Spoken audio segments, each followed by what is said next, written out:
پێشانگایەکی ساڵانەی پۆستەرە و ئەم پێشانگایە ساڵانە ئێمە لە وەزارەتی پەروەردە بڕیاری لەسەر ئەدرێت و گشتگیرە بۆ سەرجەم هەرێمی کوردستانە و ئێمەش وەکو پەروەردەی سێ سادق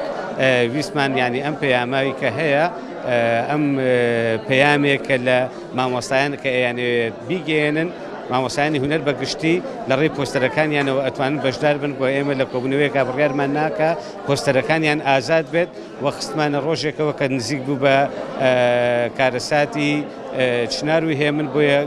بەشێک لە پۆستەرەکان گزارش بوو لە ڕۆژی چنار و هێمن و وەفاتی ئەو دوو مناڵە خۆشەویستە بۆ بەگشتیش پۆستەرەکان باز لە ژینگەکەن باز لە ئازادیەکەن باز لە فکرەکەن باز لە خوێندنەوە و باز لە کۆچەکان و ئەم پێشانگایەکە ئەکرێتەوە دوو هەدەفیتیایە یەکەم بەشداریکردنی مامۆستایانە کە بتوانێت ئەو توانایەکە هەیەی دەری بڕێت لە ڕێی پۆستەرەوە دووەم پێشانگایەکە لەم ڕێژەوە ئەتوانین زۆربەی مامۆستایانی هونەر کە لە جێیەکی ئاوایە بتوانن یەک بگرنەوە و یەکتری ببین و بتوانن بەیەکەوە کارەکانیان بکەن.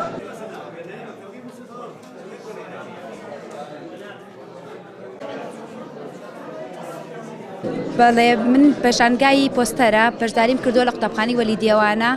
وەکو خۆم کە بەشداریم کردووە بابەتەکەم لەسەر چنار و هێمنە یادی 30 ساڵەی چنار و هێمن دوو قوتابی بوون لە ڕێگەی پەروەردە و فێرکردندا کە لێرە گیانیان بەخشیوە و لەناو بەفراڕق بوونەتەوە منیش کە کارەکەم بەم شێوە کرد چونکە لە ئێستایا لەم کاتەیە یادی چنار و هێمنە کە ڕۆژی جومعە یاد دەکەیان بوو کە ئەمڕۆ ڕۆژی شەممە ئەکا ئێمە پێشانگای پۆستەرەکەمان کردوتەوە و بەشداریمان تێدا کردووە. ئێمە لێرە کە بەشداریمان کردو باسمان لە چنار و هێمن کردووە یادەکەیان کە زین و ئەکەینەوە کە دوو قوتابین هەرگیز یعنی لە یاد ناکرێن کە ئەوان لێرە لە ڕێی پەروەردە و فێرکردنە یعنی لەناو بەفریارڕق بوونەتەوە.